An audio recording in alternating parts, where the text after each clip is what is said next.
Buenas tardes.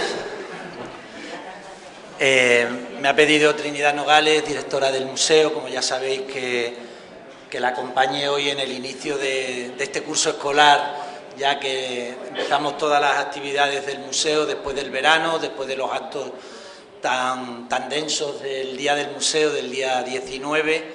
Veo que también se han incorporado aquí algunos compañeros asociacionistas, que eso está muy bien, que vayamos viéndonos en estas conferencias.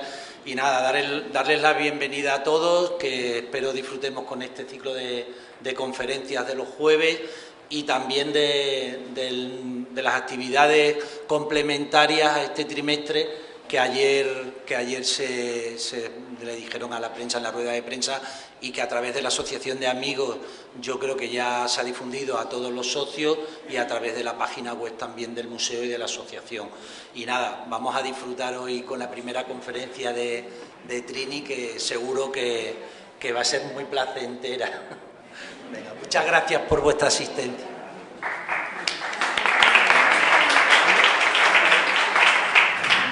Buenas tardes a todos, muchas gracias por la asistencia.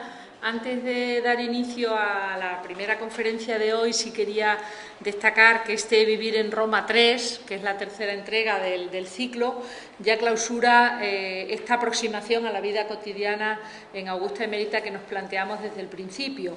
Las conferencias van a ser, como decía el presidente de la asociación, todos los jueves, excepto el Puente del Pilar, que cae en jueves y al ser día festivo no habrá conferencia. Y arrancan hoy, 28 de septiembre, con esta primera intervención mía sobre comer y placer en Augusta Emérita, la cocina romana, para dar paso el próximo día 5 de octubre a Jesús Acero, de la Universidad de Lisboa, quien ha hecho su tesis sobre el tema que va a tratar: basura, basureros y cloacas, es decir, todo lo que son los residuos de las ciudades romanas y su tratamiento. José Luis de la Barrera hablará sobre viajes y viajeros en Augusta Emérita. Augusta Emérita fue destino de muchos ciudadanos del imperio y ese movimiento de gentes también ha quedado reflejado en nuestra ciudad, y vamos a conocer a través de su intervención, de su conferencia, pues todos esos aspectos que entrañaban los viajes y los traslados en época antigua.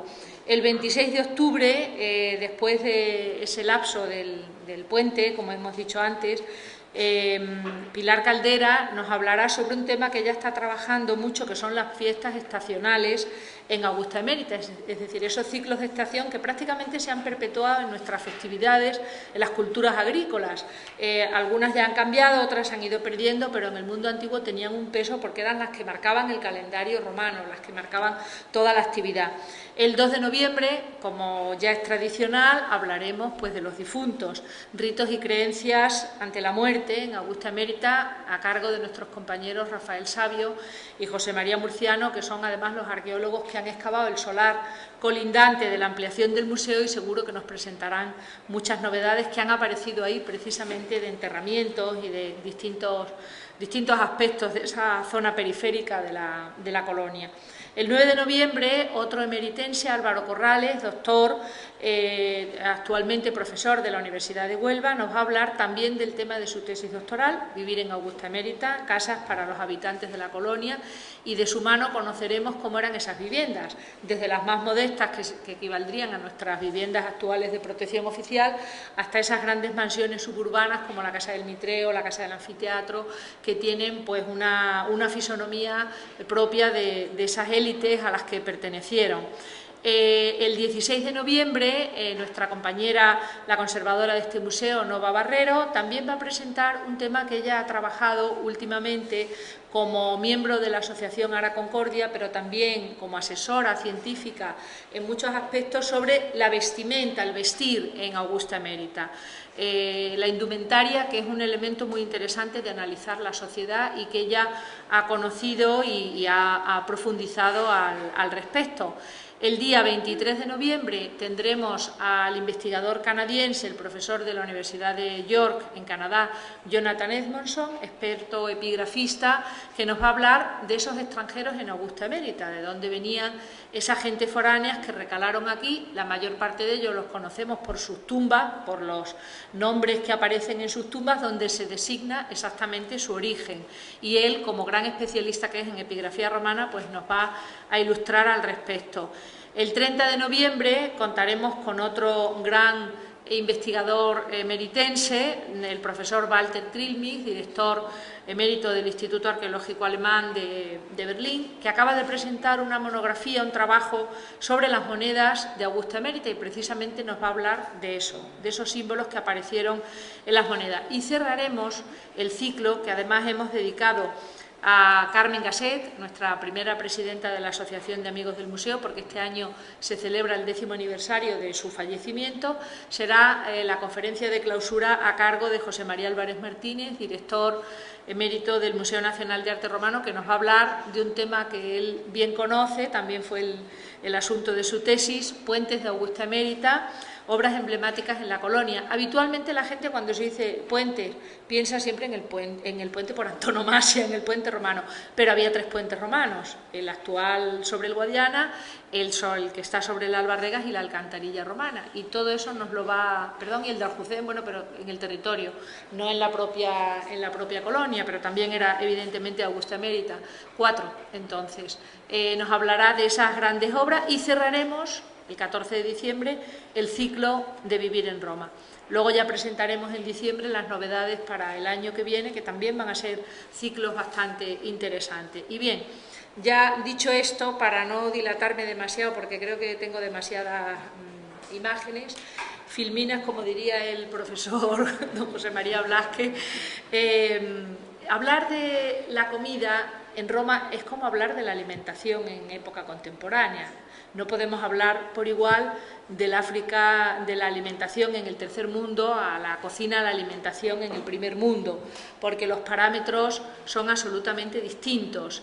Entonces nos vamos a referir generalmente a la alimentación de ciertas élites sociales que podían disponer de una serie de productos, que podían disponer de una serie de manjares. No necesito la luz. Entonces, ¿a través de qué conocemos todo este universo de la alimentación, la cocina, el tratamiento de los productos y también la presentación de los productos? Pues fundamentalmente son textos sobre cocina que nos hablan de las recetas, de las dietas, de los banquetes. El principal y fundamental, De Re Coquinaria, que es la obra atribuida a Marco Gabio Apicio, sin duda una de las referencias, no solo en la cocina romana, sino que se va a erigir como uno de los grandes teóricos de la cocina.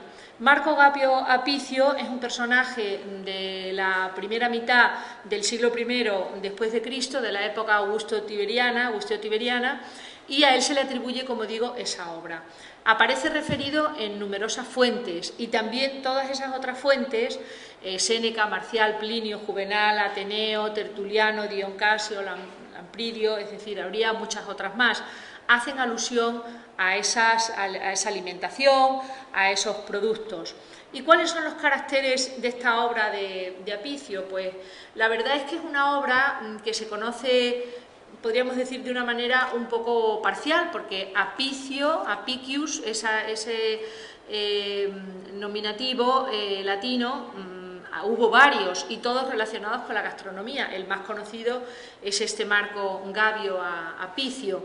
Él fue, por lo que conocemos, por las fuentes, un hombre que lo que hoy llamaríamos un diletante, ¿no? Una persona que se dedicó, bastante opulento económicamente hablando, que se dedicó a disfrutar de los placeres de la cocina y que hizo de ese disfrute su vida, porque entre otras cosas se lo podía permitir. Conocemos por Séneca, hay bastantes críticas a la visión de la vida que tenía Apicio, absolutamente hedonista, y también sabemos que su final fue envenenándose, con lo cual no pudo sustraerse a la angustia que le causaba el haber disminuido su patrimonio considerablemente. Él entendía que no iba a poder disfrutar del nivel de vida que había disfrutado hasta entonces, aunque la fortuna que tenía, digamos, extrapolándola a la actualidad, era de algunos millones de euros, pero indudablemente tomó esa decisión final para acabar con su vida, y eso lo conocemos por las fuentes. Es verdad que también hay una parte, podríamos decir, como en muchos de estos personajes, dependiendo de la fuente que lo analice, obviamente. Hay fuentes que lo tratan con mucha proximidad y benevolencia, y otros que son enormemente críticos con la actitud e incluso con la obra de Apicio. Otro de los elementos fundamentales, aparte de estos textos y las fuentes, son las fuentes arqueológicas, es decir, esos recintos domésticos y funerarios, porque no olvidemos que el banquete no solamente se realizaba en la casa, sino que también estaba el banquete funerario, ahora lo veremos, que nos han proporcionado innumerables materiales, espacios, maquinarias, objetos, fundamentalmente los dos grandes yacimientos vesuvianos, Pompeya y Herculano, cuyas excavaciones pues, nos han ofrecido una información valiosísima, porque es una ciudad que queda fosilizada en el tiempo, aquel 29 de agosto del 79, y obviamente la ciudad se quedó varada en el tiempo, y las excavaciones ulteriores, buena parte de ellas de la corona española, de los Borbones, tanto sobre todo en Herculano como también en Pompeya, pues nos ha permitido conocer esos grandes hallazgos de las casas pompeyanas, de los personajes, etcétera. Hay que decir que en los últimos años los programas científicos han propiciado un trabajo transversal entre la antropología, la arqueología, que ha sido muy útil porque nos ha permitido el análisis no solamente de los productos, de los restos que se conservan en esos contenedores del producto, un análisis que ha permitido incluso en lo que se llama arqueología experimental hacer la recreación del garum o la recreación de otros productos que estaban conservados en esos contenedores, sino también el propio análisis de esos restos humanos, sobre todo en Pompeya, como estos que ven aquí, famosísimos, ¿no? Esos calcos que quedaron, los pocos restos que se han podido analizar, pues se ha visto qué tipo de alimentación tenían, cuáles eran los productos fundamentales, y en función de esos análisis saber grosso modo a qué clase social podían pertenecer, porque obviamente no se alimentaba igual una persona que pertenecía a una élite que un esclavo, entre otras cosas porque probablemente no haría ni siquiera todas las comidas del día, estaría alimentado, tendría una alimentación muy básica. Estos son algunas imágenes del mercado de Pompeya, de la casa de los Beti, una recreación ideal, de una cocina. Esto fue como apareció la excavación, ¿no? Con los restos, y luego la restitución que se ha hecho en Pompeya de lo que era una cocina con el mobiliario, que grosso modo es prácticamente igual al que todavía tenemos en nuestras cocinas, sobre todo los objetos más cotidianos. Y luego esos restos que digo que se han ido estudiando y analizando, sobre todo por universidades americanas que han hecho un proyecto muy interesante, también el puerto de Ostia, el profesor Simon Key ha hecho un proyecto muy interesante de analítica de los materiales que se han encontrado allí, y ya no hay excavación, por ejemplo en la península ibérica, de pecios marítimos, o incluso en la zona de la Bética, las grandes factorías de salazones y de garum, que se precie que no tenga una parte de analítica de todos esos materiales que nos proporciona una ingente información de gran utilidad y de gran valor. Si el mundo doméstico era importante, el mundo funerario también lo era, porque también en las necrópolis, en los enterramientos, se han recuperado buena parte de esos objetos, de esos manjares y de esos productos. Ya desde Próximo Oriente, Egipto, tenemos representaciones en tumbas, representaciones funerarias donde está el difunto y el banquete que se le hacía en su honor, en relivaria griega, en la pintura etrusca y naturalmente en el mundo romano. mutatis mutandi, nuestra civilización contemporánea todavía mantiene esos usos de alimentos típicos del mundo funerario. Nosotros aquí abajo puesto los magníficos buñuelos de viento, huesitos de santo, las castañas, las nueces, los higos, y no digamos en algunas culturas, como por ejemplo en México, donde hay todo un culto a los muertos y a los banquetes relacionados con el mundo de los muertos. Pero para analizar cualquier cocina tendremos que partir de los productos. ¿Cuáles eran los productos básicos de la cocina romana? Aunque nos parezca bastante lejano, pero eran prácticamente iguales a los que hoy seguimos consumiendo y utilizando: productos vegetales de la huerta, productos animales, especias y condimentos, productos elaborados, fundamentalmente el garum, la sal y otra serie de productos.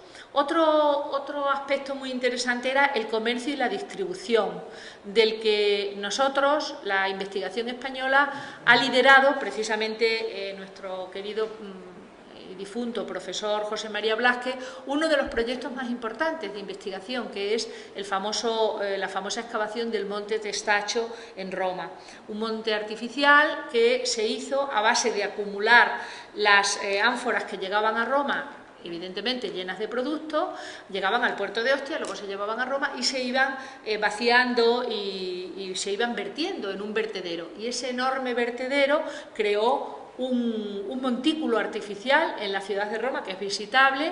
La zona no es muy recomendable por la noche, sobre todo, pero es un sitio muy interesante. Luego veremos algunas imágenes. Y el profesor Blázquez, ahora ya de la mano del profesor Remesal de la Universidad de Barcelona, junto con un equipo bastante multidisciplinar, ha hecho un estudio fantástico de los tituli picti, es decir, las marcas y las pinturas que tienen esas ánforas que nos hablan del producto, pero también del productor, del envasador, del productor, de dónde venían, hacia dónde iban. Ese comercio y distribución se realizaba por todo el imperio, había unas rutas comerciales, luego las veremos, muy establecidas, y llegaba a las ciudades y se ponía en venta en el mercado, en el Macellum. Los mercados romanos pues tenían un altísimo nivel también de sofisticación y dependiendo de las ciudades había una mayoría de productos. Y luego está el último aspecto, que es como ahora, ahora nos sirven igual en un restaurante de estos de no sé cuántas estrellas, Michelin y tenedores y tal, que en una taberna popular. Lógicamente el ritual de la comida, la elaboración, la presentación era otra parte casi tan importante como el producto. Esto se ve muy bien en el Trimalción y también en el famoso Satiricón de Fellini. En muchas películas se ve esas grandes bacanales que de alguna manera es lo que ha quedado un poco en el acervo popular, identificar el mundo romano con esta exaltación. Pero la presentación era con materiales de primerísima calidad, sobre todo los objetos, todo lo que era el menaje de la mesa, el mobiliario circundante, la manera de presentarlo. Bueno, se llegaba a unos niveles de sofisticación increíbles. Yo, por ejemplo, me sorprendió porque no lo conocía en profundidad cuando fui a Villa Adriana, al proyecto que en el que estuve colaborando durante 3 años. Adriano, cuando construye su villa, hace toda una red subterránea de túneles para que los sirvientes fueran por allí debajo con los productos sin molestar a los invitados del emperador que estaban en los grandes espacios monumentales de la villa. Y por debajo de la villa está pues todo un universo de túneles internos que era hay un artículo muy bonito, ¿no?, de Salsa Prina Ricotti, que es una de las especialistas italianas que más ha trabajado este tema, que habla de los dos mundos, ¿no?, el mundo de la opulencia, de la riqueza, que era el que estaba arriba de la villa, y el mundo que estaba en esos subterráneos, que era el de la servidumbre, que probablemente no pudiera ni oler los productos que le traían y que llevaba al emperador y a toda la familia imperial. En Mérida, cómo no, pues también tenemos una fuente de información muy importante en el mundo funerario, en los ajuares. Raro es el ajuar funerario que no conserva muchas de esas piezas y también materiales, restos, como en este caso conchas, que en algún caso se reutilizaban para otros fines, pero que indudablemente el hecho de que aparezcan conchas de vieiras, de ostras, de moluscos, de todo tipo, significa que había un comercio y un consumo importante de estos productos tan sofisticados. También recipientes para el consumo de los mismos, etcétera.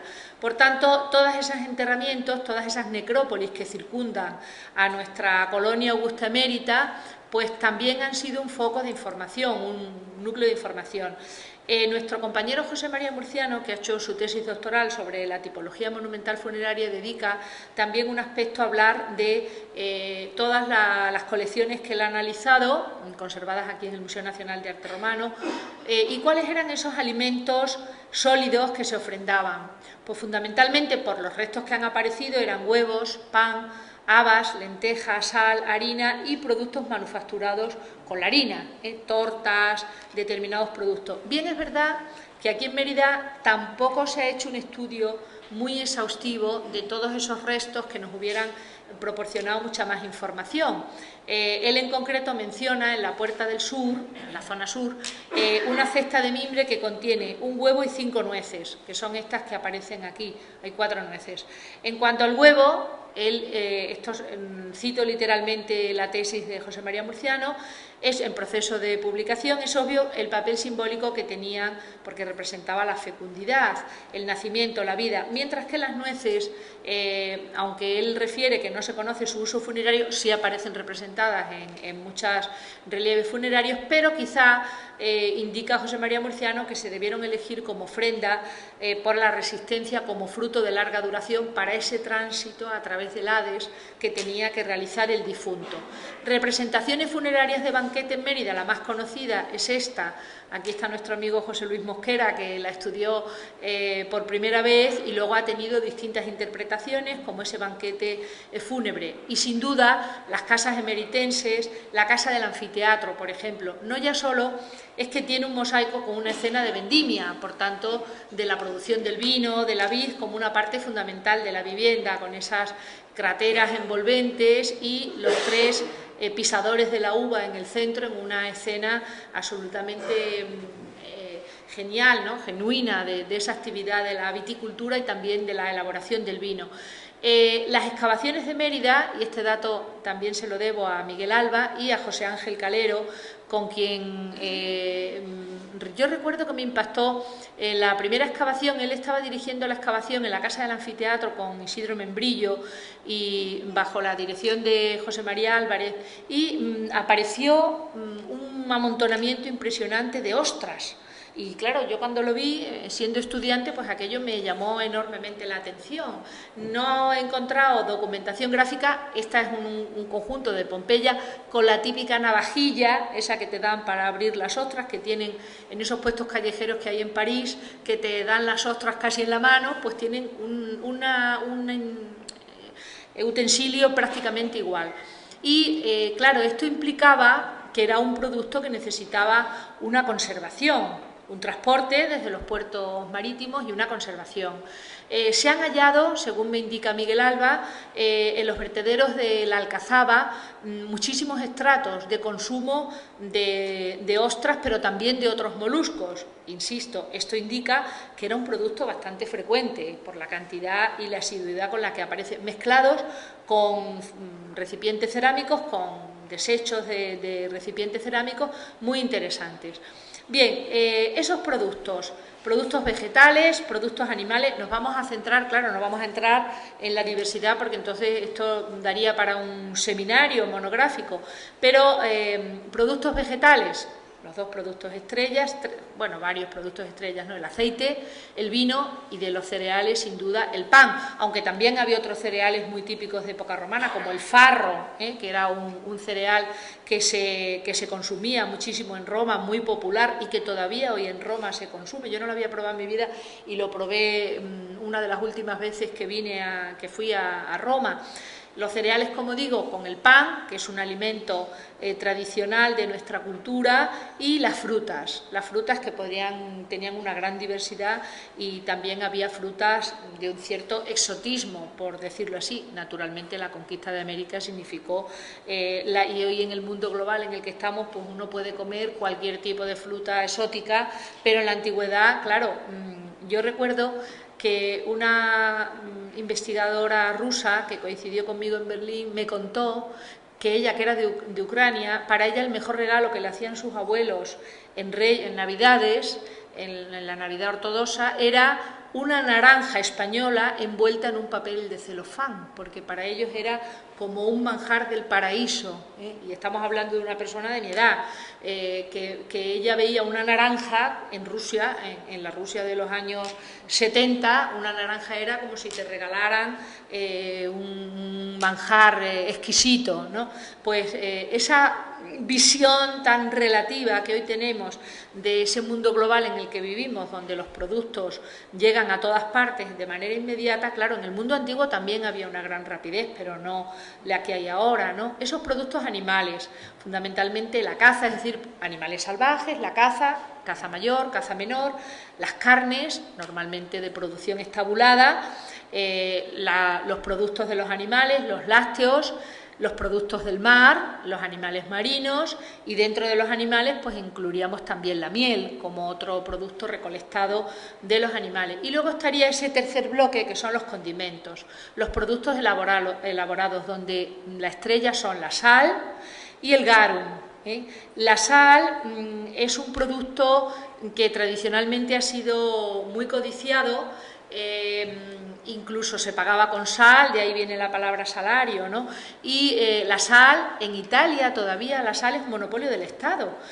Yo cuando estaba allí quería comprar sal y tenías que ir a un estanco, porque era un monopolio del Estado, es decir, no se compraba en un supermercado, no sé ahora cómo estará, estoy hablando de los años 80, pero entonces era un monopolio estatal y era un producto muy caro. Claro, ahora hay sales de esas especializadas, pero la sal siempre ha sido un producto, ¿por qué? Por su poder de conservación y sobre todo porque se ha utilizado como para manufacturar los productos. Y el garum, la península ibérica era uno de los centros de producción de garum más importantes. Toda la zona bética, desde el Algarve, incluso la fachada atlántica, Carlos Fabiao, el catedrático de Lisboa, ha encontrado algunos establecimientos, no muchos, la verdad, porque también las aguas del Atlántico no tienen nada que ver con las otras de la zona del Algarve y de la costa onubense y gaditana sobre todo, pero se extienden hasta prácticamente la región de Murcia. El garum de Escombreras era muy codiciado en época romana.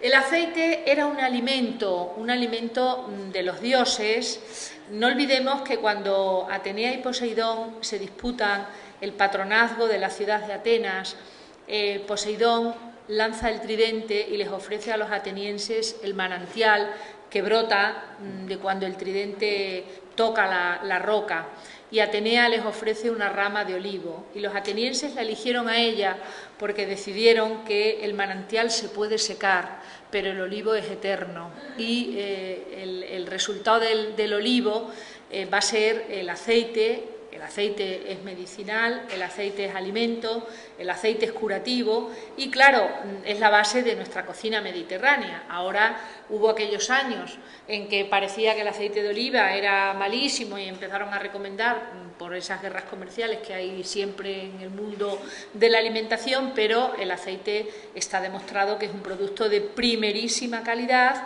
y, lógicamente, no todos los aceites son iguales. Este año, a lo que parece, hay muy mala cosecha de aceite, sobre todo en Andalucía, en los centros más de mayor producción, por razones climatológicas, y la producción pues se resiente. El aceite no siempre es igual, igual que no hay los mismos tipos de aceituna, ¿no? Estaba el Oleum acerbum, que era de verano, verde, muy apreciado en ese color verdoso, el Oleum viridem de octubre, más barato, pero también se echaba a perder antes, el Primum oleum, que era de noviembre, que era cuando el fruto ya empieza a oscurecer, que va cambiando de color, y el Oleum, que era el término genérico, que era un fruto maduro, más abundante y más usual. Hay muchas representaciones del olivo, del fruto de la aceituna, de las ánforas olearias que para el transporte especial de aceite, para su óptima conservación, y del trabajo del aceite. Este es un mosaico de Cartago donde aparece un operario recolectando. Pone que son aceitunas, pero yo lo veo demasiado grande, a no ser que lo hayan querido exagerar, y tampoco aparecen alrededor plantas o sea, olivos. Esto es una escena de unos variadores jienenses trabajando en el campo recolectando la aceituna. Y esta es una lucerna erótica emeritense donde hay dos personas practicando sexo mientras están recolectando, vareando, el individuo masculino está vareando la aceituna y lo que parece una señora está agachándose para recolectar y en ese momento están planteando esa relación erótica como un tema de la lucerna para acompañarles. El sistema de recogida, de cosecha, podríamos decir, de molturación es exactamente igual. Hoy la mecanización, claro, ahora hay unas máquinas que mueven los olivos y se hace todo como mucho más rápido mecánicamente, pero hay que decir que las grandes productoras de aceite todavía siguen, esa aceituna exquisita todavía la siguen recolectando manualmente porque parece ser que el fruto no se pierde como si se hace mecánicamente, claro. Esto es un relieve de hostia de una tumba donde aparece ahí una escena de molturación de aceite y aquí vemos bueno, pues una reconstrucción ideal de una almazara donde están los conos, bueno, las grandes piedras de molino típicas de este momento y son iguales a las que aparecen en muchas representaciones romanas. El vino era otro producto estrella. Su inicio se podría remontar al tercer milenio, ya en los territorios de la Grecia más antigua, es el eje del simposium, es decir, del banquete, acompaña a los dioses, hay muchísimas representaciones de los dioses escanciando vino y tiene un ritual bastante complejo. Este es el friso precioso de la casa de Liamorini Dorati de Pompeya, se llama así, pues son unos amorcillos que parece como dorados, ¿no? Tienen las alas, así están decorados todos ellos como si son todos rubios y son esta representación y vemos a unos amorcillos que están sacando vino de unas ánforas y están probando ese vino. Y luego, claro, los objetos más preciosos para contener ese producto exquisito, bueno, pues como ahora todas las empresas se esfuerzan en envasar el vino en unos recipientes y en unas botellas cada vez más diseñadas, cada vez más elaboradas, pues claro, este vaso de vidrio Camafeo que Pilar Caldera conoce perfectamente, que era una pieza costosísima, una pieza muy elaborada, que no poseía cualquiera, sino que era una obra de arte, pues dentro de esas vajillas y de esos objetos cotidianos era una pieza muy suntuaria, pues acompañaba sin duda a todo este consumo del vino.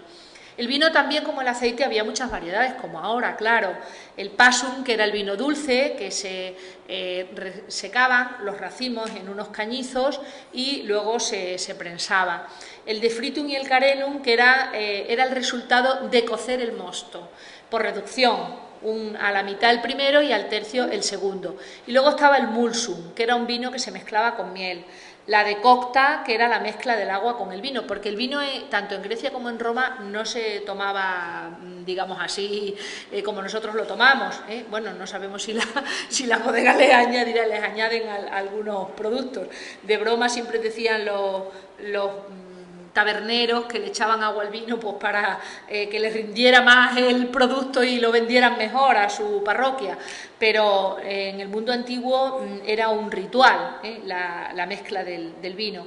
y su venta, pues prácticamente ha permanecido, su venta me refiero, su comercio, su transporte, prácticamente hasta el siglo XX, esas grandes barcazas, por ejemplo en Oporto, cuando visitas las bodegas en Oporto te las enseñan la recreación de esas barcazas que surcaban el río con el vino de Oporto y que se vendían y bueno, pues llegaban hasta la costa y tenía pues todo ese predicamento, las ánforas binarias y los grandes toneles, ¿no? Esos recipientes que se tenían que proteger con un forrado para evitar que se partieran, para hacer que duraran más tiempo y claro, eran productos muy elaborados.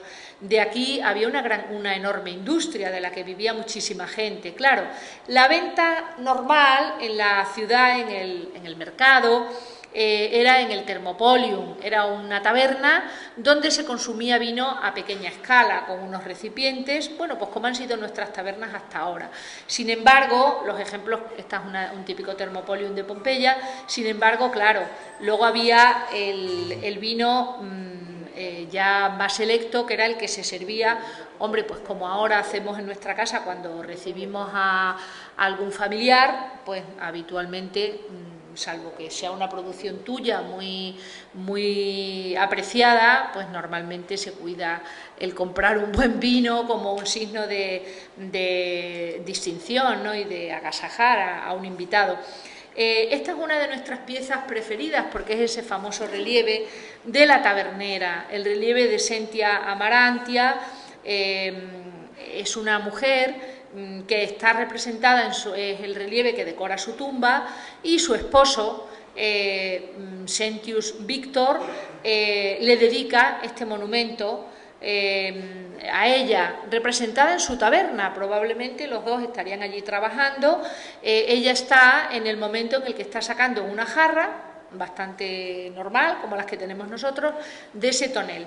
Debió de ser una producción muy territorial. Aquí, por ejemplo, en Lusitania, pues hay muchísimos monumentos que toman el nombre de Cupae, Cuba, por la forma de tonel. Las nuestras, las que conservamos aquí en Mérida, sobre todo en la muralla de la Alcazaba, que están empotradas, embutidas, son más toscas porque han perdido su cubierta de estuco y solamente queda la parte interna en granito, pero por ejemplo en otros territorios de Lusitania, más hacia el norte, hacia el centro de Portugal, hay algunas de estas cupae que se hacen en otro material de una mejor calidad que el granito local nuestro y ya tienen más detalles en cuanto al relieve, y todas llevan en la parte superior el nombre del difunto.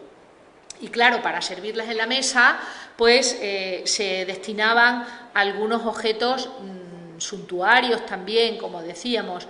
Este es un mosaico de Pompeya, o un bodegón, ¿no?, de los que aparecen en las casas de Pompeya. Vemos una botella de vino, de vidrio, probablemente de un producto selecto, cubierta por esa que todavía hoy muchas firmas comerciales, no sé si recordáis esas garrafillas de Málaga Virgen y tal, que a mí me encantaban, ¿no?, que tenían así como una trencilla y las vendían para proteger la garrafa vítrea, y tenían el asa y todo hecha de... Esto ya ha desaparecido porque claro, eso ahora ya casi es más caro que el propio recipiente, que los hacen en China o en Taiwán o por ahí, pero en la antigüedad tenían este mismo sistema. Algunas de nuestras piezas de la colección emeritense no lo sabemos, pero probablemente se utilizaron son piezas casi todas ellas de ajuares funerarios, y estarían relacionadas con esas grandes élites locales que tenían estos objetos como elementos de su compañía doméstica. El aceite y el vino se envasaba en el lugar, se producía en un lugar concreto, se envasaba, se transportaba con gran cuidado porque era muy costoso y se distribuía. Esta es una foto del monte Testacho. Esta es una foto del Testacho que me envió el profesor Blázquez en su día. Estos son los miles, toneladas de fragmentos de ánforas en Roma, de los cuales se conservan en muchas ocasiones el asa, el cuerpo globular del recipiente, Recipientes completos, como se pueden imaginar, prácticamente no se conservan, pero hay fragmentos de bastante tamaño. Algunos completos se han conservado, se han podido restaurar, pero claro, aquello es un auténtico jeroglífico, porque claro, son montañas de materiales que se han ido extrayendo en el curso de todas las excavaciones que se han hecho. Es muy interesante porque se han hecho muchos estudios sobre los envasadores. No siempre el productor es el envasador, esto también es interesante. A veces uno era el que producía en el territorio, en el campo, otro era el que lo envasaba, otro era el que lo comercializaba, y esto se ve muy bien en el famoso foro de las corporaciones, donde están esos comerciantes, esos negociadores, que son digamos, esas firmas que exportan e importan el producto, pero que no lo producen, sino que lo que se dedican es a ser intermediarios. Todo esto lo conocemos por las marcas que se solían grabar. Igual que ahora uno ve una botella de Coca-Cola y aunque no ponga nada, aunque haya perdido el nombre, sabemos qué marca es, en la antigüedad era necesario porque las ánforas se hacían en serie y luego llevaban, lógicamente, la rúbrica del producto. Unas veces iba impresa, como vemos aquí, y otras veces iba pintada. Claro, cuando iba pintada se pierde con mucha más facilidad, por eso se denominan tituli picti, ¿no? Porque son marcas, títulos pintados. Este es un mosaico de Marbella, un dibujo que hizo el profesor García Bellido cuando prácticamente no se ve nada del mosaico, pero es muy interesante porque son todos los aparejos, todos los utensilios de una cocina. Se encontró en una casa, en una villa, en Marbella, y aparecen pues una suerte de planchas para hacer a la plancha costillas, diferentes tipos de pescado, etcétera. Es interesante porque cada tipo de alimento está en un sitio de la plancha, como hacemos ahora, que tenemos nuestras planchas para el pescado, para que no se mezclen los sabores. Luego hay las famosas trébedes, está el fuelle, están las parrillas, está una especie de gazpachera grande con un cucharón, todos estos recipientes para servir en la mesa, y luego colgados esos pájaros, esos peces, también platos, una suerte de horno portátil. Es curioso, todos estos aparejos típicos de la cocina, muchos de los cuales todavía hoy se mantienen. Y luego está hermosísima pintura pompeyana, donde hay una escena de puerto, una escena donde vemos las construcciones de un puerto, presumiblemente sería el puerto próximo a la zona de Nápoles, de Pompeya, y todos esos muelles con barcos, unos barcos más grandes para transportar productos y otras barcazas generalmente de pesca marítima. El aceite y el vino tuvieron unas rutas muy bien establecidas. Nuestro amigo Walter Trilmi siempre dice que la civilización romana fue más importante hasta donde llegó el vino, que prácticamente está delimitado por las barreras fluviales, porque los ríos eran sin duda las grandes autopistas del comercio de la antigüedad. Todavía lo han sido en nuestro presente, hasta el ferrocarril prácticamente, los ríos eran un medio, el Guadalquivir, Sevilla como gran puerto del sur de la península ibérica, qué decir de Cádiz, la zona del Levante, etcétera.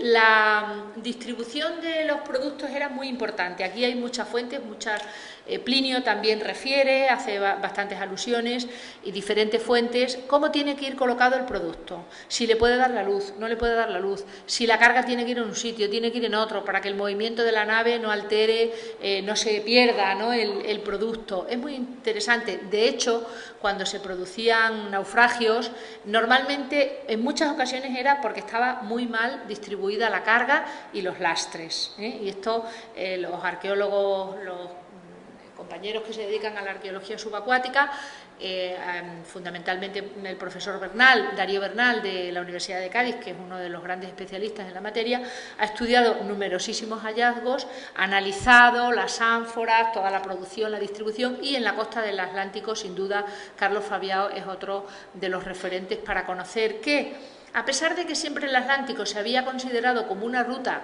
por su dificultad, porque no son costas fáciles para atracar los navíos y es un océano mucho más, el agua es mucho más difícil, mucho más movida que lo que es el Mediterráneo, que es un más tranquila y las corrientes son más favorables, pues el Atlántico siempre se había pensado que tenía un papel no tan claro, siempre pensábamos en las rutas terrestres. Pues no, en la actualidad cada vez está más claro que la fachada atlántica, que la ruta atlántica tuvo una gran importancia en la antigüedad para vender productos, para traer productos, etcétera. Y esa vinculación que ha tenido siempre Portugal con las Islas Británicas probablemente obedece a una tradición ancestral de navegación que se ha mantenido en el curso de los siglos. Otro producto estrella son los cereales. Los cereales con las legumbres son la base de las clases populares, de la alimentación de las clases populares. De hecho, los emperadores en época de hambruna repartían gratuitamente el cereal, la famosa nona, las famosas actividades, no voy a decir de socorro social, ¿no?, pero el reparto gratuito de producto alimentario en momentos de malas cosechas, etcétera. Las clases populares solamente comían carne muy esporádicamente y los días festivos. Todavía hay sociedades nuestras que, aunque nos parezca mentira, en el siglo XXI lo que disponen al mes en las cartillas de racionamiento son no sé cuántas libras de carne. Yo he estado recientemente en un país donde la gente tiene cartillas de racionamiento y tiene que comprar lo que le corresponde en ese mes. Claro, luego se produce pues todo este extraperlo y este trapicheo que ha sido siempre típico de momentos de escasez, pero eso que nosotros tenemos de abrir el frigorífico y encontrarnos todo lo que está a nuestro alcance, indudablemente es un concepto contemporáneo, muy contemporáneo, y si no, que le pregunten también a nuestros padres y abuelos las cantidades de normas de conservación que había en nuestras casas tradicionales para mantener el producto a lo largo de todo el año, porque no se poseían todos estos medios. Esos legumbres y cereales, los cereales en general, pues eran fundamentales. Aquí tenemos a un verdulario, un verdulero, vendiendo verdura en un puesto del mercado, porque así eran los puestos del mercado, es decir, lo que llaman los italianos le bancarelle, una tabla, dos burrillas y encima el hortelano de turno, bueno, pues como nuestros mercadillos de ahora. El hortelano de turno que ponía allí todos los productos y se dedicaba a vender. El pan sin duda era un producto estrella. El pan se solía elaborar en la casa, por parte de las mujeres o los esclavos, y se hacía el pan romano sin levadura. Luego, más tarde, ya se empezó a utilizar el pan fermentado, que se vendía ya en la panadería, ya requería un proceso de elaboración mayor, y conocemos varias panaderías. La más famosa es esta de Pompeya, y esta preciosísima escena de panadería, que a mí me recuerda pues a las panaderías esa de mi niñez, ¿no?, la de Garrido, etcétera, que uno llegaba allí, olía, estaba el horno detrás, llegaba y comprabas allí el pan. El mostrador es exactamente igual que el que tenía Garrido, con el pan encima, esos mostradores de mármol, con donde estaba el pan, y la gente pues aquí haciéndose de la hogaza de pan, que se ha conservado en Pompeya. Y luego, con la masa del pan se hacían otros productos. Uno de ellos es la plaquenta. La plaquenta toma su nombre de la placenta, o sea, de la placenta femenina, que es lo que envuelve un embrión, y toma su nombre porque se rellenaba de carne. Se rellenaba de carne de lo que había sobrado. Y esto se envolvía, y los italianos dicen que es el origen de la pizza. Claro, luego se le añade el tomate, tal, etcétera, que ya es a posteriori. Pero inicialmente la plaquenta era una especie de pizza o de empanada, vamos a decir así, sin tomate, claro. Y esta se vendía por la calle, se vendía a la entrada del anfiteatro y del teatro, porque claro, las representaciones duraban mucho tiempo y la gente allí no podía estar sin comer. Y claro, si empezaba por allí un fulano a vender comida, la gente se le echaba encima. Entonces se ponían en las puertas de los edificios, muchas pinturas, hay una pintura pompeyana, ¿no?, que se ven los tenderetes, esos con una suerte como de samovares, donde los mantienen calientes, estos que se ven en América, en Estados Unidos, estos perritos calientes que te venden, que son como unos chismes así, unos cilindros metálicos, tienen una tapadera, y el de los perritos te saca la salchicha, te la pone en el pan y te la comes en la calle. Hay muchas representaciones de pan. Esta plaquenta normalmente solía ser de tamaño grande y se cortaba, igual que la pizza, ¿no? Y se vendía incluso en la calle. Estos son unos panes que se recuperaron de una excavación en Pompeya. Fíjense cómo son muy parecidos a los nuestros, no tienen todavía el proceso de fermentación. Este es un panadero en su horno, trabajando, y este es un vendedor o un sirviente. Este es un mosaico de Cartago también, el famoso mosaico de las escenas domésticas, y este también es otro vendedor, lleva, o sirviente, una gran bandeja con una hogaza enorme, presumiblemente de plaquenta, no de pan. Claro, el negocio era enorme y además daba muchísimo dinero. Si no, imagínense cómo se pudo hacer este monumento, el famoso Eurisaces, en Roma, que encarga a los mejores arquitectos de su época que le construyan una tumba donde están los orificios que simulan un horno, y arriba, en el friso superior, están las escenas de panadería. Es decir, este señor, que es un liberto, es un hombre que asciende socialmente, se hace muy rico vendiendo pan. Y entonces, ¿qué hace? En su tumba representa la escena de la panadería, la escena de su negocio. Las frutas también, normalmente las frutas solían ser de consumo doméstico, es decir, aquellas casas que tenían un hortus y que podían producir. La pintura pompeyana nos muestra, estas son las famosísimas pinturas del Museo Nacional Romano de la Casa de Livia, donde son escenas de jardín, aparecen manzanos, aparecen membrillos, aparecen ciruelos, diferentes tipos de fruta. Aquí vemos un detalle, las representaciones de los higos en los cestos, y las frutas se tomaban al final de la comida. La comida se solía iniciar con el huevo y se concluía con la fruta, y tenían los romanos la expresión ab ovo ad mala, es decir, del huevo a la manzana. Era un poco como el comienzo y el final del banquete. Las uvas de mesa eran muy apreciadas y servían porque, a lo que parece, las tiraban al techo, y si se pegaban, las apretaban entre los dedos y se tiraban, se quedaban pegadas, era signo de buen augurio, y cuando caían era un signo funesto, era un signo de mal presagio. Claro, imagínense quién se podía permitir es como si ahora nos dedicamos a tirar pues productos de primera necesidad, ¿no? Esa broma de tirar las copas de champán y romperlas pues al final de un gran banquete. Aquí vemos pinturas pompeyanas maravillosas con esos bodegones, esos senia en los que aparecen recipientes de vidrio, pequeñas ánforas, objetos de plata. Claro, hay algunos de ellos que son magníficos, ¿no? Donde están pues granadas, membrillos, manzanas.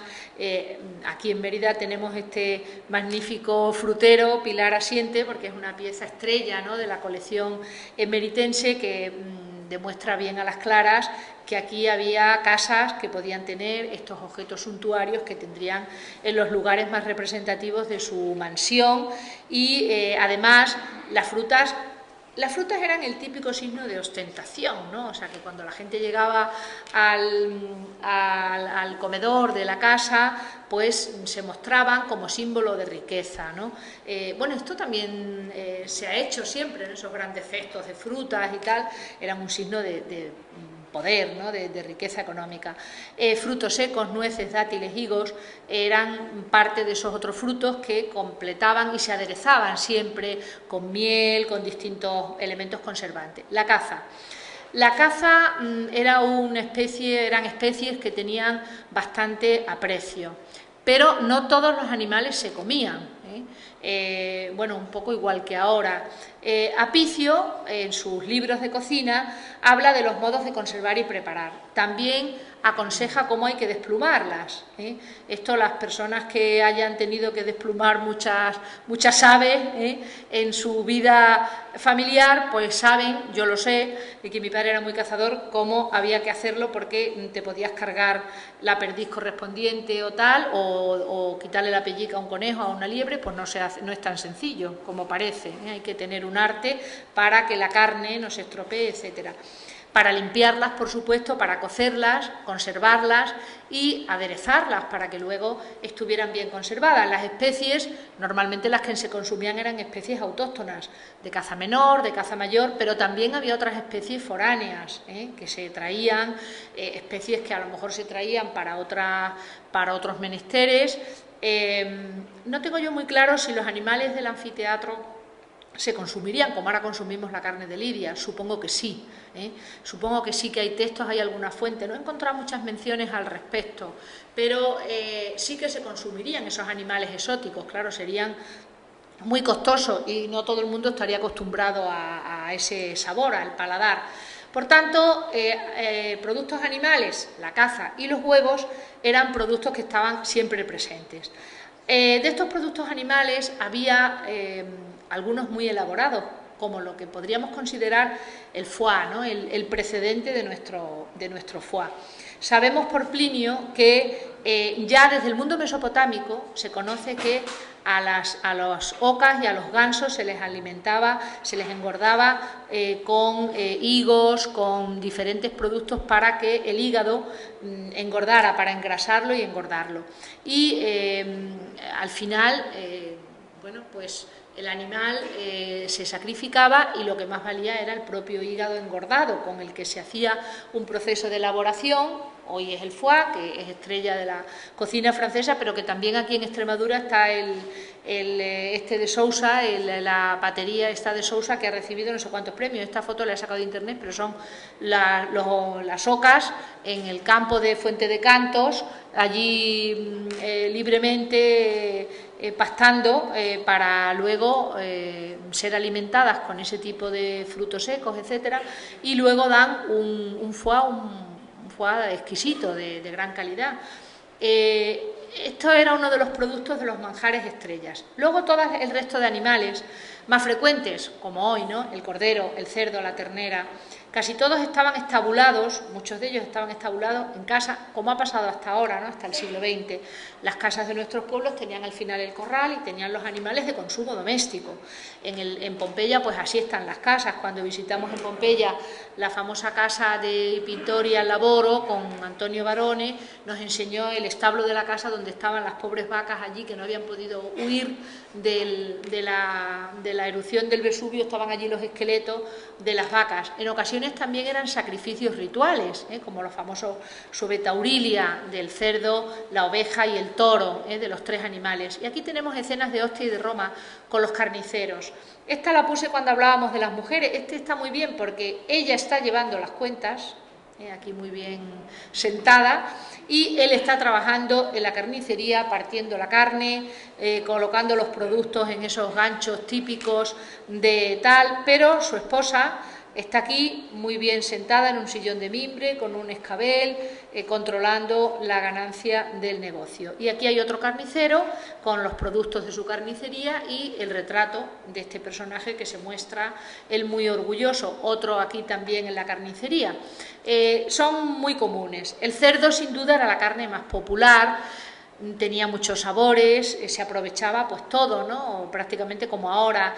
Era un producto que se extendía mucho en las carnicerías romanas. El precio también entonces era más asequible porque la producción era más fácil. Plinio dice que ningún animal nos proporciona más alimentos para la gastronomía. Su carne presenta alrededor de 50 sabores, mientras que otras no dan nada más que uno. Y de él además obtenemos embutidos, salazones de las carnes, ahumados para la fácil conservación, sin olvidarnos de las pieles, los huesos, etcétera, etcétera, que como hoy pues se trituraban y se producían muchísimos productos. Esta es una escena de una matanza del cerdo, que es prácticamente igual que la matanza de un cerdo en la actualidad, es muy curioso, es una pieza pequeñita de marfil, pero es muy interesante porque nos habla de esta actividad popular. Otro producto animal era la leche, claro. Los lácteos fueron un alimento básico. Ya en relieves funerarios egipcios vemos la producción de una quesería, que es curiosísimo, como están aquí produciendo queso, una especie de fermento, de yogures. Este es un tejido copto de Egipto que se encontró en una tumba egipcia donde aparece un pastor ordeñando lo que parece una cabra y luego abajo un recipiente para la elaboración, luego para elaborar el queso.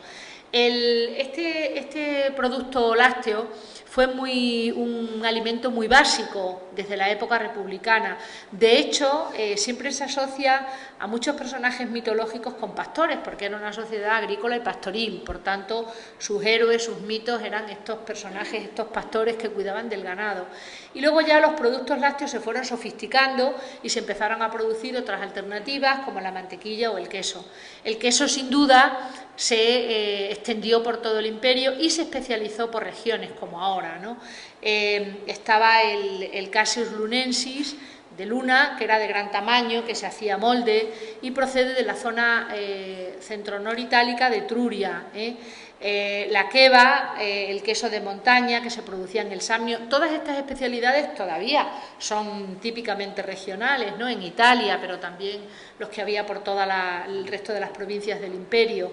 La trébula o casi trebulani, el queso de Sabina, que se utilizaba para cocinar, un poco como utilizan los italianos los quesos que usan, que añaden como aliño a la cocina, y el velabro, que eran quesos ahumados, ¿no? Casi fumosi, que todavía hoy pues son muy codiciados. Estos son algunas de las más famosas que se refieren en las fuentes, pero había casi tantas como por regiones. Los productos del mar. Los productos del mar, podríamos decir que un imperio como el romano, con tantas orillas marítimas, se convirtió en un gran mercado común. Todos los territorios bajo el poder de Roma se aprovisionaban de frutos del mar. Los más apreciados, claro, entre otros muchos, eran las ostras, que se han encontrado, como digo, en zonas de interior, como en el caso de Mérida. Muchas conchas de moluscos, también de mariscos que decoran las pinturas pompeyanas, de pulpos, de toda suerte de peces. Las escenas de pesca, claro, pues se puede hacer un tratado de ictiología, de variedades de peces, estudiando los mosaicos romanos, sobre todo los del norte de África. Estos son de Cartago, las pinturas también pompeyanas nos hablan de esas actividades, los peces dentro de los bodegones de la cocina pompeyana, de la cocina romana, y claro, para conservar estos productos era necesaria la utilización de la nieve y del hielo, porque si no, se pueden imaginar que en su transporte son productos perecederos. Por eso, ya en época romana, y se han mantenido hasta prácticamente la etapa industrial, se construían los pozos de nieve. Aquí en Mérida está el famoso de Reyes Huerta, que estudió Miguel Alba, a quien debemos alguna de estas imágenes. Este es otro de Torrelodones, en la Sierra de Madrid. Yo una vez me confundí, creí que era un búnker de la Guerra Civil, y después me acerqué y vi que era un pozo de nieve. Tienen así como, claro, esa fisonomía, y tenían diferentes capas de acceso, escalinatas interiores, claro, tenían un sistema para mantener los productos y luego transportarlos y venderlos a lo largo de los distintos siglos. Esas especias y condimentos tan elaborados. El garum, sin duda el garum era el producto estrella. Se han hecho muchos intentos de restitución. Aquí, de hecho, en el museo hicimos las jornadas de convivium, vinieron distintos cocineros muy afamados de toda España. Parece ser que lo más parecido actualmente en la península ibérica es la salmorreta, que es una salsa de pescado que hacen en la Albufera valenciana, con el detritus de la anguila y del pescado de zona pantanosa, que al fin y al cabo casi que se te ponen los pelos de punta de pensarlo, ¿no? Porque son aguas más turbias y claro, pero de ahí se produce esta salsa, que es lo más parecido al garum. El garum como tal, pues claro, conocemos los textos, las indicaciones, las fuentes. Podríamos decir que cada región tenía su especialidad de garum, ¿no? Este es el famoso de Umbricius scaurus. Fíjense si era rico este individuo, que se hizo una pedazo de tumba impresionante, no la he traído porque por tiempo, pero tiene un monumento impresionante, y era un exportador de garum, que se hizo multimillonario. El garum, y lo que todavía en el norte de África se conoce como el hallet, que es como el primer producto del líquido del garum. La foto anterior es la del testacho que he presentado antes. Y claro, todo esto llegaba a la ciudad, llegaba al mercado. Esto era un mercado, ¿no? Este es un mercado, la reconstrucción del mercado de Lexis Magna, este es el de Pompeya. Estas son las mesas ponderarias del mercado de Lexis Magna, que son maravillosas. Bueno, el mercado se conserva maravillosamente, ¿no? Casi hasta la cubierta. Estos mercados tenían, lógicamente, unos recintos porticados donde esos vendedores que veíamos antes colocaban allí sus... pero se controlaba muchísimo los pesos y medidas. Había una normativa para que la gente no engañara, claro, como es habitual. Entonces, aquí estaba la mensa ponderaria, donde estaban las pesas legales con las que la gente tenía que pesar los productos. ¿Dónde estaría el mercado? Estos son los de Roma, el famoso Foro Boario, su nombre ya lo indica, Templo de Vesta, el Templum Pacis en los foros imperiales, el llamado Foro Transitorio, que también parece ser que tuvo una parte de mercado, y los conocidísimos mercados de Trajano, el Foro Boario junto al Tíber, los otros en los foros imperiales. ¿Dónde estaba en Mérida el mercado? Pues sin duda estaba en la zona fluvial, en la zona del río. Este es un dibujo de Fernando Rodríguez, donde ya nos marca la distribución de la cerca de la colonia, el teatro y el anfiteatro, dentro todavía del recinto murado, lo que sería el foro colonial, el templo de Diana, lo que sería el foro provincial con unas estructuras impresionantes que él todavía acierta a ver, el famoso dique del puente, que ya explicará José María Álvarez Martínez, donde se ubicaba un mercado que permaneció en la cartografía y en la toponimia emeritense, aquí lo vemos perfectamente designado mercado, en este plano del 19, ¿de quién es? No sé si es del libro de plano, ¿no? Del propio plano, de Ivo de la Cortina. Donde aparece la restitución del mercado y luego el detalle ampliado y pone, se lee perfectamente, mercado. O sea, aquí y claro, eso fue una zona de mercado, como bien ha tratado también José Luis de la Barrera en sus libros de la historia más reciente de Mérida, Historia, Vida y Costumbres de nuestra ciudad, donde se han perpetuado esos usos. No en vano, en la cubierta del aljibe de la Alcazaba hay una mensa ponderaria, es decir, hay una mesa monolítica de mármol, como esta de Pompeya, embutida allí, claro, no se puede sacar. Esa pieza es una pieza considerable, no se mueve con facilidad, claro, puede venir de cualquier sitio, pero sin duda el mercado debía estar cerca. Y el hecho de que aparezca aquí la mensa ponderaria nos puede indicar que era una zona vinculada con la actividad comercial, por control del producto, porque había que pagar unas tasas a la entrada y salida de las ciudades, también por comodidad, porque muchos comerciantes no tenían que entrar en el interior de la ciudad y molestar. El transporte fluvial, todo lo que viniera por el río, pues llegaría con más facilidad. Por tanto, esta zona periférica de la ciudad, presumiblemente donde está ahora la Alcazaba, que es esta zona de aquí, ¿no? Esta es la muralla romana, este es el dique y sobre el dique está la Alcazaba, ¿no? La Alcazaba sería más o menos esta zona. Pues en este área debió de estar un mercado de la colonia Augusta Emérita. Y luego, para presentar todos estos ricos productos tan costosos, claro, tenía que haber trabajadores y expertos en tratar los productos. Las herramientas que hemos visto antes del mosaico de Marbella y de Pompeya, y todos estos tesoros que han aparecido, muchos de ellos en ocultamientos, en Centro Europa, en la zona del Rin, en la zona del Támesis, en Inglaterra, en Roma, el famosísimo tesoro de Boscoreale, y en Pompeya, que vamos a decir, todos esos objetos que sería interminable de mostrar. En Mérida, claro, tenemos también muchos objetos, no los he puesto todos, obviamente, pero objetos de cerámica, objetos de vidrio, objetos de plata, objetos de bronce, dorado, es decir, todo un repertorio de menaje, de lujo, de mobiliario doméstico de lujo, que nos habla de una sociedad sofisticada, de unos productos que se servían aquí como una gran exquisitez. Claro, tú en tu casa, si compras un producto estrella, tal, caviar, que te cuesta tal, muchísimo dinero, pues no se te ocurre ponerlo en un plato de plástico, porque lógicamente es un contrasentido.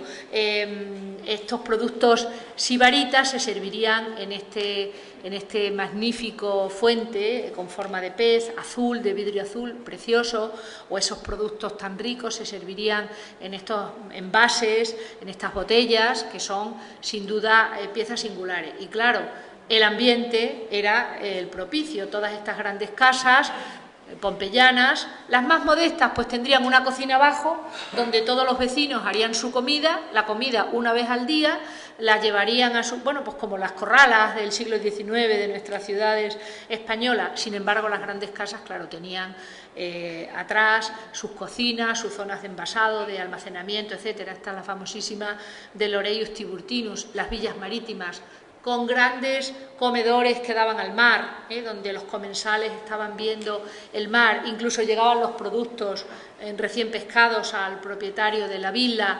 En Villa Adriana, el famoso teatro marítimo, donde probablemente se sentaban los invitados del emperador y a través de ese canal circular iban navegando las grandes bandejas de los productos a los que invitaba Adriano y su corte, el famoso Pechile, el Canopo, que también es otra zona singular.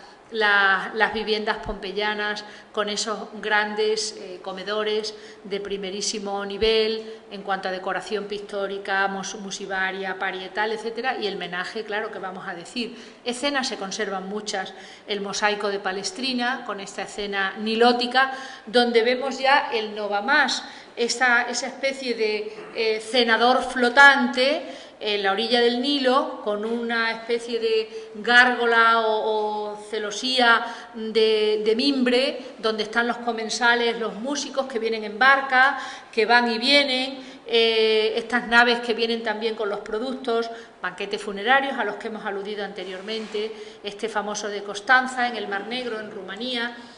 Y claro, hablar de la alimentación de la cocina es hablar, como decíamos antes, de dos mundos. El mundo opulento, el mundo del convivium, el mundo del banquete, que no escatimaba esfuerzos, pero también del pueblo llano, de ese pueblo que iba a la taberna, que compraba el vino, que se comía casi por la calle lo que buenamente podía, un trozo de pan, ese trozo de placenta que vendía el vendedor ambulante, igual que hoy, en los que hay una parte de la sociedad que sufre de obesidad y otra parte de la sociedad que sufre unas hambrunas terroríficas, pues igual que hoy en la antigüedad también había esos dos aspectos. El aspecto de la alimentación sofisticada como parte de una exhibición social, como parte de un culto, como parte también de una cultura y de un estatus y de nivel de vida, y luego la alimentación cotidiana, que era la que realizaba pues el 90% o más de la población del imperio, que se tenía que acoger a esas entregas de cereal, a esas digamos, ayudas, porque en muchas ocasiones pues no alcanzaban ni siquiera poder mantenerse en el día a día. Esta imagen de nuestra tabernera, contrastando con la famosa imagen pompeyana se llama, a mí me encanta el nombre, porque le pregunté a Antonio Barone, que es el que se lo puso, se llama la Casa dei Casti Amanti, porque todos están muy vestidos y muy bien, como Dios manda, están todos en un triclinio, digamos que en la primera etapa, ¿no?, del convivium.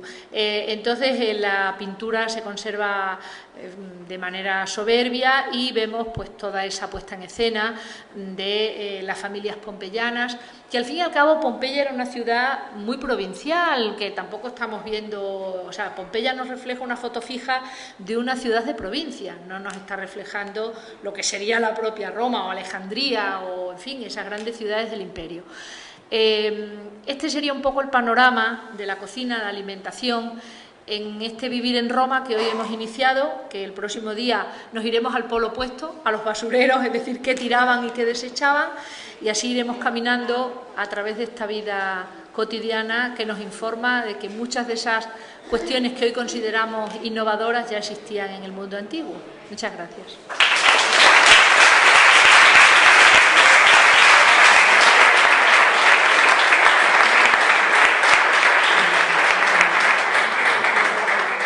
Un poco tarde, he empezado tarde, pero no sé si hay alguna cuestión.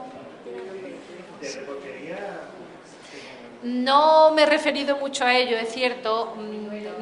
Claro, azúcar no existía, era la miel lo que se utilizaba como para endulzar los productos. Sí había muchos los dátiles, había muchos productos dulces en la cocina romana. Me he referido al uso de la miel un poco, porque bueno, ello ya de por sí da lugar a otro excurso, ¿no? Pero sí que es cierto que se utilizaba mucho la miel como elemento de repostería, de dulce. Pero quizá no había ese concepto de tanta elaboración que tenemos nosotros actual, ¿no? Del producto de repostería ya muy sofisticado, muy elaborado, pero sí se consumía mucha miel, y mucho producto dulce. Calabaza, creo que también con miel, endulzada, muchos productos vegetales endulzados con miel, frutos secos. No sé si... Hay muchos aspectos que, claro, también por extensión no hemos tocado, ¿no? Porque cuáles eran las especies, digamos, un poco malditas o desechadas, ciertos animales que no se consumían. Todavía hoy hay muchas culturas que no consumen cerdo, que no consumen vaca en la India, o que no, sabes que hay animales que forman parte de lo sagrado. Y eso también existía en el mundo romano, esa superstición, esa eliminación de determinadas especies también existía. Pero en general eran buenos consumidores de todo tipo de productos. Bueno, pues muchas gracias y hasta el próximo jueves.